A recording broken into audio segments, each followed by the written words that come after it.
Usahleli naye komacingwane, usahleli naye uNdaba Ezethu, usahleli naye uyayesa kuso ke isigayigayi sakho esinamandla somsakazo. Sasho-ke nakalokhu sithi umzimba nokweswela busaguqa ngawo amadolo omabili. Sikhona ke sihlangene kusewuwo lo lesine lo mama, ulwesine lamandla, ulwesine lomthandazo ngezindlela zonke. Sesikhona ke sihambele sethu njengoba kunithembisa kwami ukuthi ke sizoba naso. Ngicela nje ukuthi ke ngimnike ithuba akasibingelele nabalaleli.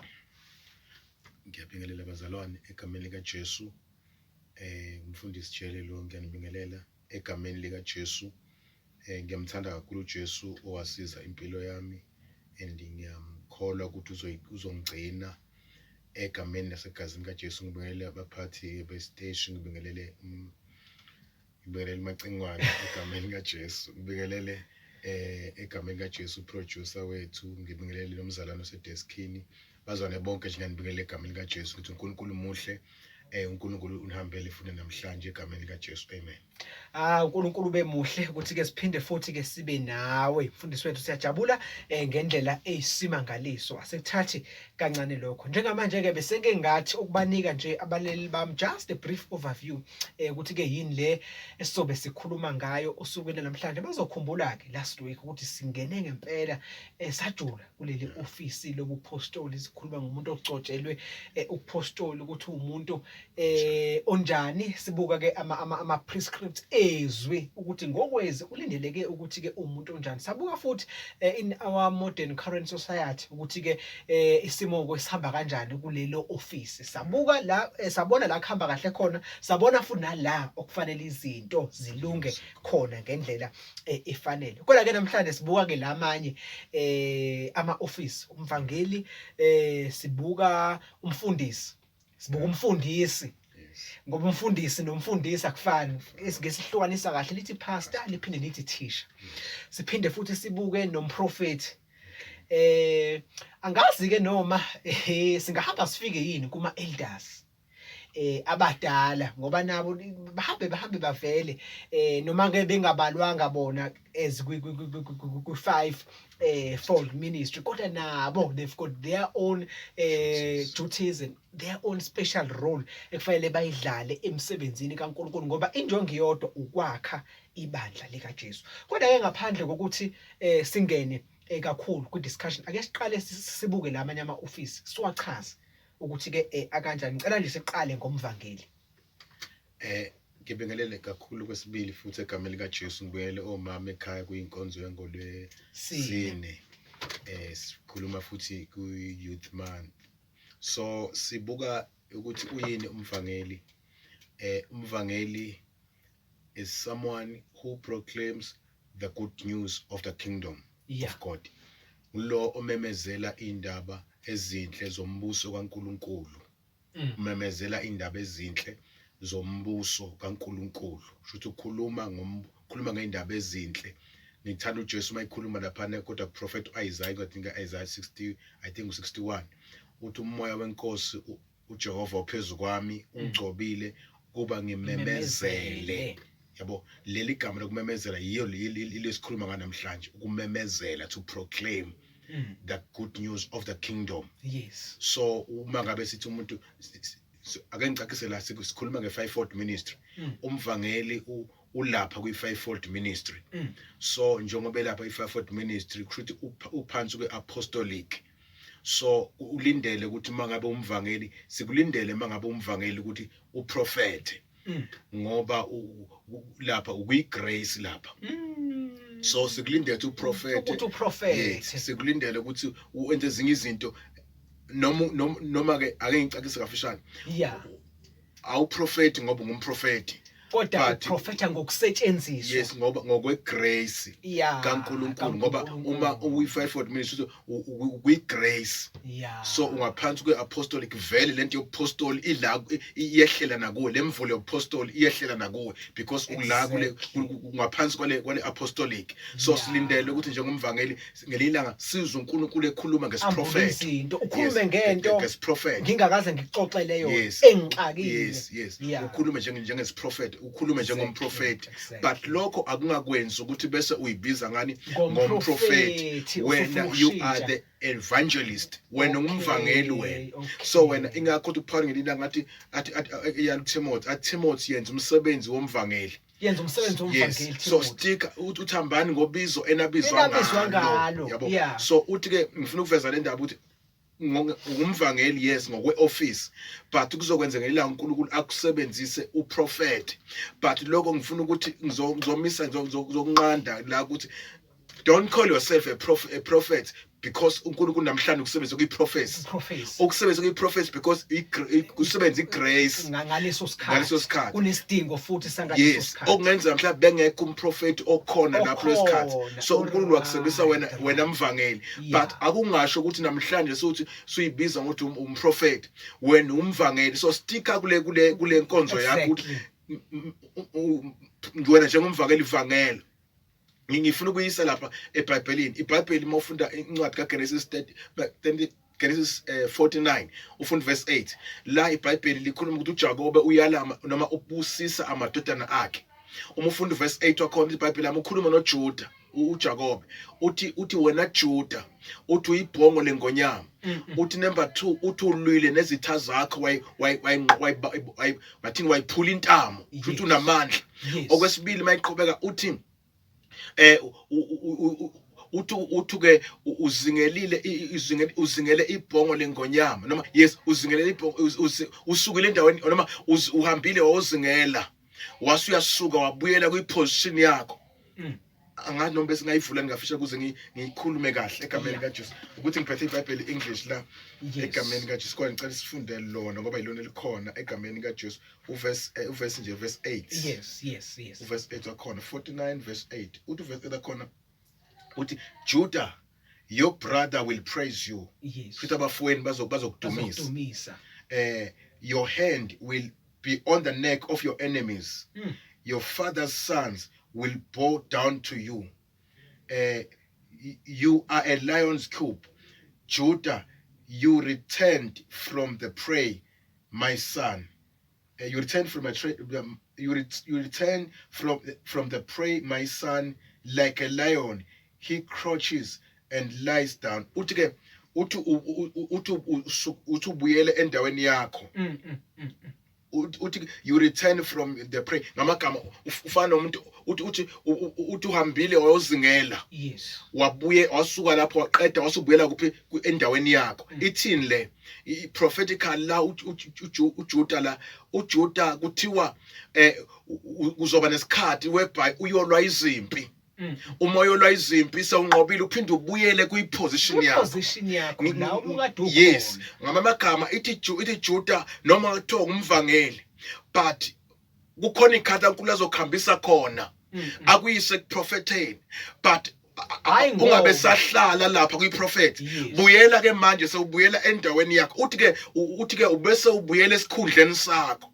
Ngamagama kusho uNkulunkulu ekhambisa ngokwegrace bese kuthi sasa uhlala lapho, but buyela to your position ngoba unamandla makuyiposition yakho. So lokhu ukuthi uNkulunkulu ukhambisile kusho ukuthi amagama uhambe nje ngomusa kaNkulunkulu, but lokho kufanele ukuthi uphinde ubuyele kuphi kuyiposition yakho. Ngithi ufuna ukuthi unamandla ukuyiposition yakho.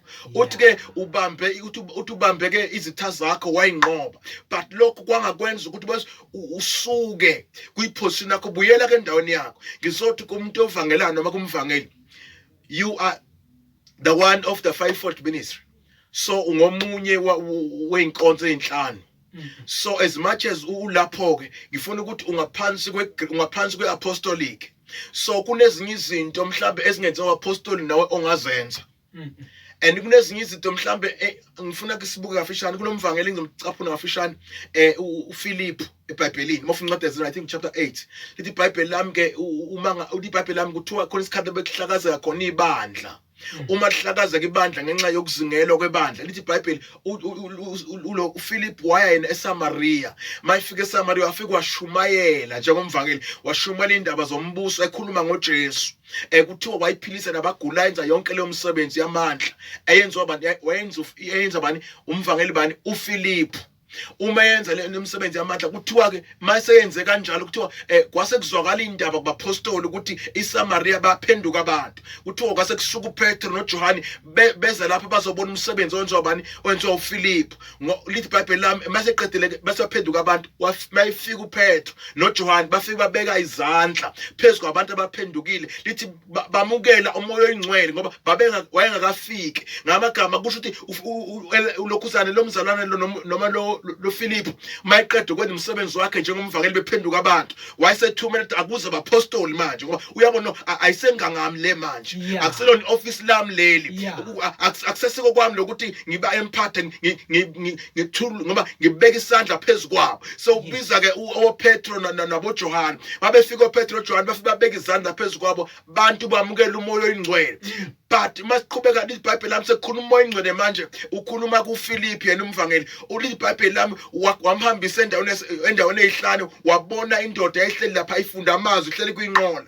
kuthiwa le ndoda le yayikade ngumtheno ayifunda uma ngabe ifunda lapha uthi umoya oyingcwele hamba namathele kule yanqola le ndoda mawufika lapha iBhayibheli lami ke ufica le ndoda iyafunda ithi walinyazwa nxa iphambi kokuthi mayifika uPhilip uthi uyayiqonda yini lento oyifundayo uthi ngizoyiqonda kanjani engekho ongifundisayo wayifundisa indaba kaJesu uthi wasuka lapho wathi umoya oyingcwele eqeda wasiyamthatha wamfaka emanzini wabhabhadisa lithi iBhayibheli kuthe kusenjalo umoya oyingcwele wafika wamthatha uPhilip kwezwa kathi ukushumela kwenye indawo ngifuna ukuthini uma ngabe umvangeli akusho ukuthi kunezinto ngamagama ngenxa ukuthi ukugrace ezinye izinto ezinamandla uzozenza ezenziwa ngapostoli ngokwegrace kaNkulunkulu so ngamagama you should be unique iba unique ibomvangeli but ube unique umoya oyingcwele makakusebenzise ngoba sisetshenziswa ngumoya oyingcwele nasema-ofisini ethu sebenziswa umoya oyingcwele umoya oyingcwele makasebenzise ukuze sikwazi ukuqonda ukuthi uNkulunkulu ufuna ukuthi sihambe kanjani.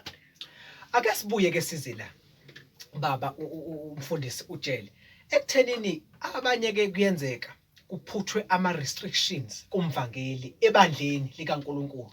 Ngabe umvangeli ukhandelwe ukwenza umsebenzi wangaphandle kuphela ngoba normally kade ukuveza mfundisi ukuthi ukushumayela indaba ezinhle kubantu.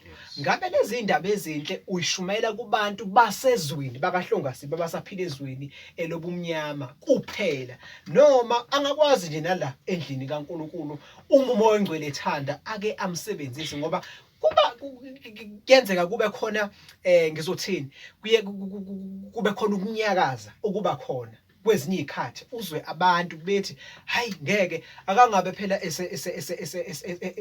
esekhonza ngesiphiwe sakhe kakhulu esegxila la ngaphakathi akayi ngaphandle.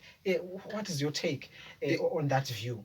Engingakusho usebenza kakhulu noma usebenza kakhulu uNkulunkulu umsebenza kakhulu ngaphandle ama-outreach umsebenzi wakhe uyavalwa ke ngaphakathi kuthiwa hayi akavaliwe kube othisha kuphela akavaliwe ngaphakathi akanalungelo ngoba ngenzeka ukuthi abekho abanye mhlawumbe but usebenza kakhulu uNkulunkulu umsebenza kakhulu ngaphandle ngoba yena umsebenzi wakhe umvangeli oqala singakhuluma ngayiBhayibhelini kwakuJohane lithi iBhayibheli uJohane wayekade lapha ehlane laseJudiya ekhuluma memezela ngoJesu ethi abantu abaphenduke ngoba intshumayelo yomvangeli nje ukhuluma ukuthi abantu abaphenduke baphenduke ezonweni so uyamemezela uthi phendukani ngoba umbuso wezulu usondele ngoba umvangeli ukhuluma ngombuso ukhuluma ngokuphenduka ukhuluma ngombuso futhi yes uthi phendukani ngoba umbuso wezulu njani usondele lithi iBhayibheli kwasuka abantu from Jerusalem basuka edolobheni beza lapha ehlane bayozwa ukuthi ngabe uye uMesiya lebesimlindele ngabe uEliya ngabe ubani babefika lapha no angisiye mina angisiyo Eliya angisiyo uMesiya kodwa mina I am the voice I am the voice from the wilderness. Yes, I'm the voice calling in the wilderness. Ngizwi lo memezayo ehlane lokuthi abantu abaphenduke. Uthi I am the voice. I'm not lona enimlindele, but I am the voice. So uthi abantu abaphenduke. La wayengamisanga wathi kusingathi nje isikhathi samanje kwakuyi open air. Why miss open air khona ehlane. Abantu memezela. Abantu beze from the city. Beze kuyi akusiye no waya kuyi city but people from the city they were coming beza kuye ngoba lento momvangeli you should have the power kumele ube namandla ngoba amandla akwazi ukususa umuntu from entweni zakhe alalele wena. So abantu besuka edolobheni bashiya imisebenzi abashiya izinto zabo bezehlane, akekho umuntu enjoy besehlane, but this man wayesehlane memezela ekhuluma ngoJesu. Uthi ngizwi lo memeze ehlane, ukhulume ngayo Isaiah prophet, uthi mina ngizwi lo memeze ehlane uthi abantu abaphenduka. So lo John mayifika ke uyamemeza uthi mina I am the voice. I'm not angisiye lento enicabangayo, angisiyo Jesu, but I am the voice calling in the wilderness. Ngiyizwi lo memeze ehlane uthi abantu abaphenduke. Ngoba bazalwane ake ngisho lento egameni lethu alisashinyela ivangeli lokuphenduka, but ngizomemezela ekhaya ukuthi noma uthi uyakhonza uphendukanga, phenduka. Noma uthi uyahlabela uyashumayela sewunika isikhundla esingakanani, but phenduka ngoba ngeke ukwazi ukuyibona ukuthi ubani wena in the body of Christ ungaphendukanga. uNkulunkulu cannot use you ungaphendukanga. Uthi ke phendukani ngoba umbuso wezulu ngeke uunderstand indaba yombuso ungaphendukanga. Into ebalekile eqala ukuthi phenduka wena. Phenduka ngoba awukwazi ukukhuluma ngoJesu ubungamamukelanga, ungahlangananga naye. Uthi phendukani. Mayifika lapha katweni ungubani wena? Uthi mina ngizwe noma ezehlane. Uthi uyezwe namandla kunami. Uthi uyezwe namandla kunami, mina ngimphaphathisa ngamanzi ukube niphenduke. Kusho umsebenzi ukuthi umvangeli unike umsebenzi ukuthi aphaphadise abantu baphenduka abantu abhabhadiswe futhi. Uthi ke osemva kwami unamandla kunami, mina ngimphaphathisa ngamanzi kodwa yena umphathisa ngomoya ingcwele nangomlilo. So ngizothi ke mayikhuluma uJohn uvela njengomvangeli omemeza, akambuli lutho uJohn bazalwane, but uzomemezela nje ngalo ozayo, uzomemezela ngoJesu njengamvangeli. Yes kuzokwenzeka ngokwegrace kaNkulunkulu ukula kwenziwa mbula ngoba uphansi kweapostolic part, but akusho ukuthi sewuyambula nawe kodwa nje uyigrace kaNkulunkulu okwakhona ukutshela abantu ukuthi abaphenduke bashizono babuyele eNkulunkulu. Therefore masimaphakathi ke sebazofundiswa ke bakhona ke bazokwenza umsebenzi walokho ukufundisa nani, but nje umvangeli umsebenzi wakhe ukumemezela indaba zombuso ngaphandle nangaphakathi ke siyamdinga ngoba kuyenza isikhathi ibandla nje lihambe nje lize likhohlwe bagcina sebandla nezono contact mawufuna incwadi. Yes, incwadi kaJoshua kuthiwa uNkulunkulu ukhuluma noJoshua uthi ngakhela umese bese ngisokela amadoda empi ngoba abantu abasoko ehlane abaphuma besokiwe eGibhithe bafa ehlane, but abantu abazelwe la endleleni abasokwa kuyenzeka sabe nabantu kanti abantu bazalwe endleleni sibafaka ekwayeni sibafaka entweni zokusebenza basebenza. Yes, but bazalwe ehlane abaphumanga ngoba moya ingcwele telling me something. Laba bephumile eGibhithe babelungisisiwe babesokiwe futhi babenesivumelano noNkulunkulu, but laba zelwe ehlana basokiwe but baqhubeka nje bayahamba. Umphongo lokaJehova uhamba nabo ifu bayalibona kodwa basokiwe ngoba kunabantu abanye bakhuluma ngelimi but abaphendukanga. Ukuthi iBhayibheli lami ngibamba bakhuluma ngelimi noma babona umphongo lokaJehova yonke into yenzeka phambi kwama miracles ayenzeka, but uthi uNkulunkulu yeJoshua nabantu ahamba nabo most yamadoda empa wasokanga zakhela umese Joshua bese uyawasoka lamadoda asoka iBhayibheli lami isizathu sawo ukuthi laba bebesokiwe bafa ehlane but laba zelwe lapha endleleni abasokwanga. So uthi iBhayibheli lami ke nangaphela wabasoka lithi iBhayibheli lami base bahlala endaweni ethiwa iGiligali baze baphola kuthiwa why kuthiwa iGiligali kuthiwa indawo yehlazo ngamagama kuthiwa ihlazo lami lisukile namhlanje ngamagama uma uNkulunkulu engisoka ngezwi ngoba izwi laNkulunkulu lisokwa ngalo manje enhlizweni yethu. Uma ngisoka ngezwi kuba nalento efuneka isuswe kimi, kunento efuneka isuswe kimi, kunemisebenzi yenyama isuswe kimi so that ngizosala ngilungisisiwe endleleni. Abanye ke iBhayibheli lami ke basoke for that ukuze uNkulunkulu kanjani azosebenza phakathi kwenu. Hayi no kuyezwakala kakhulu ngendlela eyisimangaliso. Cha yadlalwa indaba kazingeneke ekubukeni umehluko phakathi kukathisha umfundisi nomuntu ke osuke ewumfundisi ezike upastor. Kuhluka kanjani kulezi zinto zombili? Pastor is the one who's shepherding the children of God. Owelusa ibandla likaNkulunkulu lesithi pastor ulusa ibandla likaNkulunkulu. So umuntu olusayo nje bakuthiwa umelusi nje makuthiwa kulusa izimvu ngiyayinakekela uma zilimele ngiyayibhandisha ngenza yonke into nje enziwa umelusi. Unjalo kumelusi uyena umsebenzi wakhe ukunakekela ibandla sithi uhleli la ngaphakathi unakekela ini ibandla. Makuthiwa kuyagula kamakhelwane uye oba responsible for that work. So ngoba ini umelusi. So uma ngabe whatever enza umsebenzi wakhe nje welusa ini umhlambi kaNkulunkulu uyena onikwe lemsebenzi oyani ukwelusa. uJesu mina ngumelusi omuhle. Uthi umelusi omuhle udela ukuphila kwakhe ngenxa yani yezimvu. So umsebenzi wakhe yilo yethu uyashumayela phakathi uyalifundisa ibandla phakathi wenza yonke into ayenza ngoba ungaphakathi ngoba phela siyoba sithe wonke lama office usebenza igrace kaNkulunkulu. So naye njengomalusi mabegula futhi babeka izandla la ngaphakathi.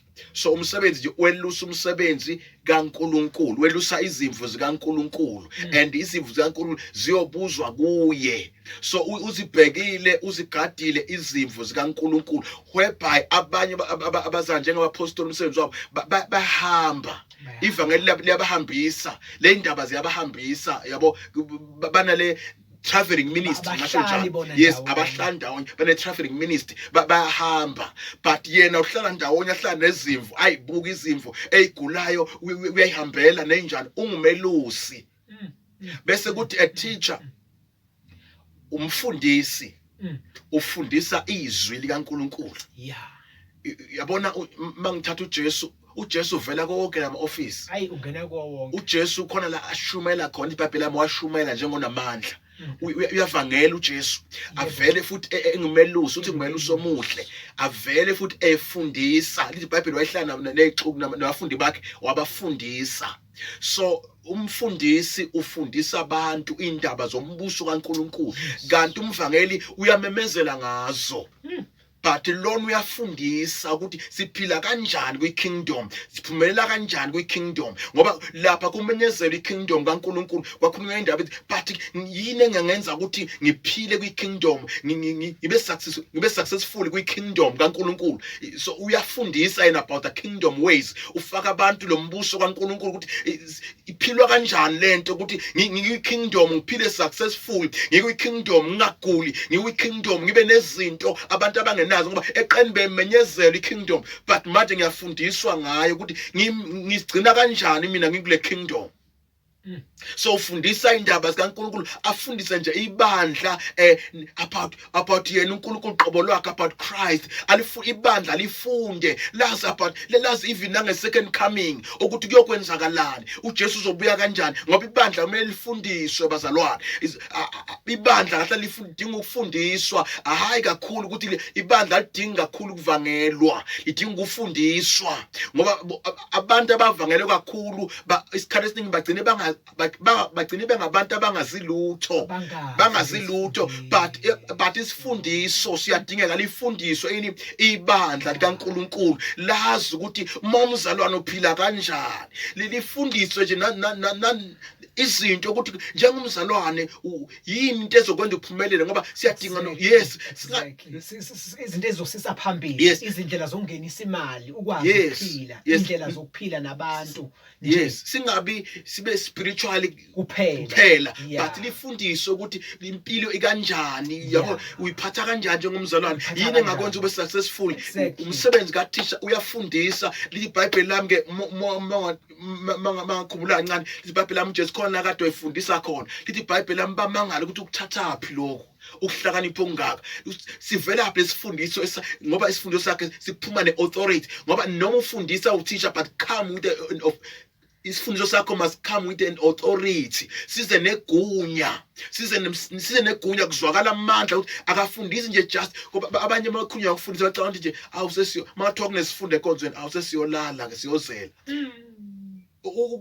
Ukuba uthisha akusho umuntu opholile. It's not about ukuphola ukuba uthisha. It's about giving lento abantu abangayazi ukufundisa ibandla kaNkulunkulu ubafundise with the authority of God. Yabo ubafundisa and ungathi uyifundise futhi uyayidemonstrate lento bazalwane uyalifundisa ibandla liyafundiswa ibandla likaNkulunkulu.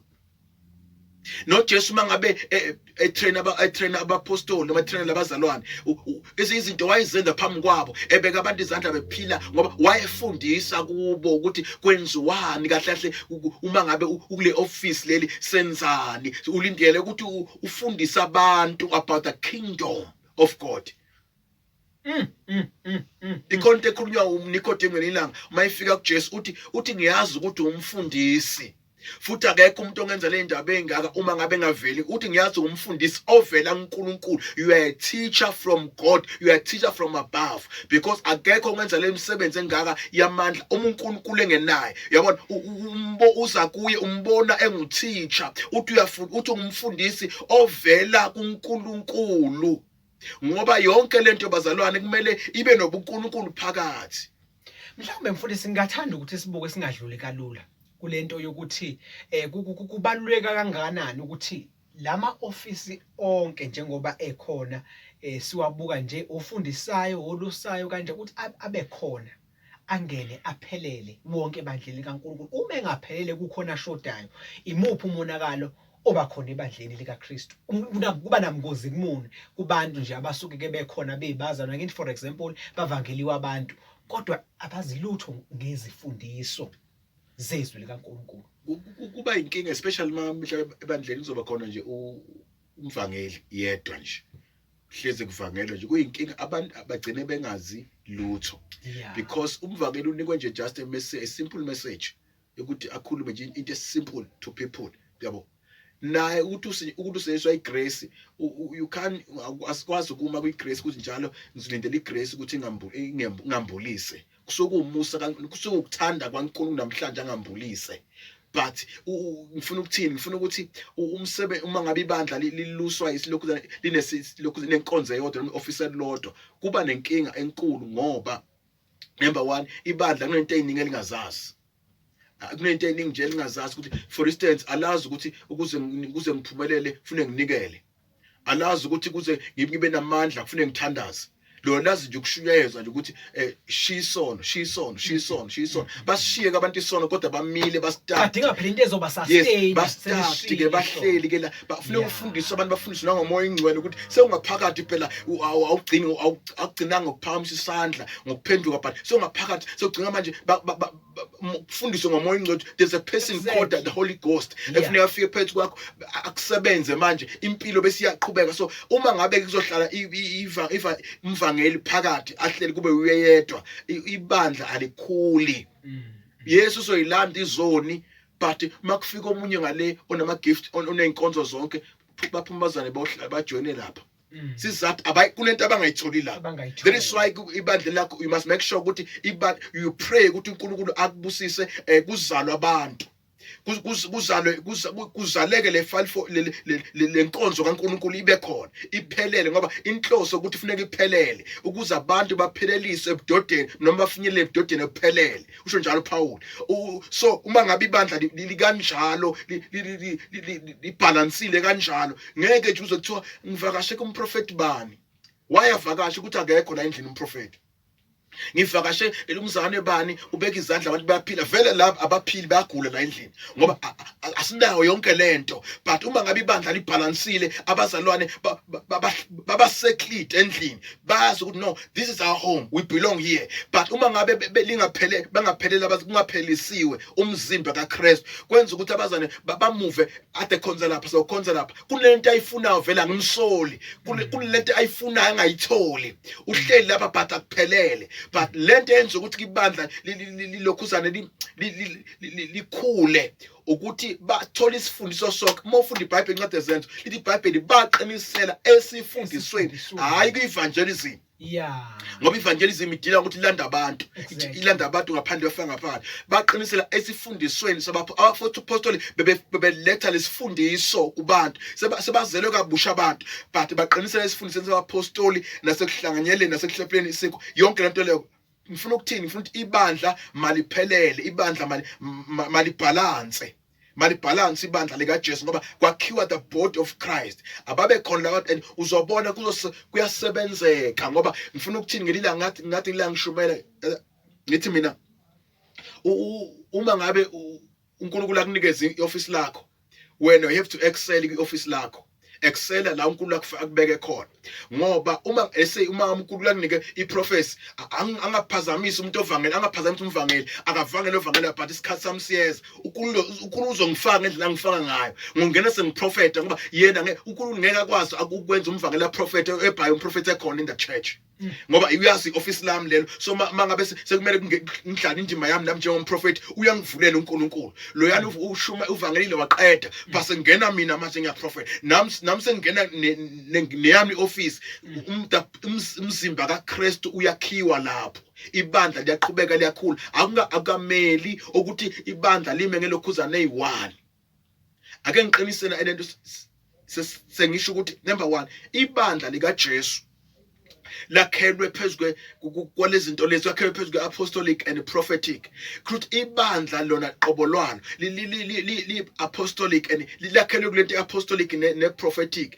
ngamagama kumele ibe khona kuphi ebandleni lika Jesu ngoba masikhumbula kahle uma kuqala ibandla liqalwe ngabapostoli ibandla maliqalwe ngabapostoli uJesu iqale lento ngabapostoli uqala wagruma bona wabafaka lento apostolship bona therefore kwaseqala ini ibandla maqala ibandla ibandla liqala nje kwi-apostolic yesilakhele kwi-apostolic ibandla so why ayenza kanje uJesu lento uyenzela ukuthi kanompostoli kukhona yonke lento therefore shuthi kuzozaleka ke manje because uyakhele phezulu kwalento esingathi ngamagama ubeke umama noma umuntu ozozala lezi zinto zozaleka lento through that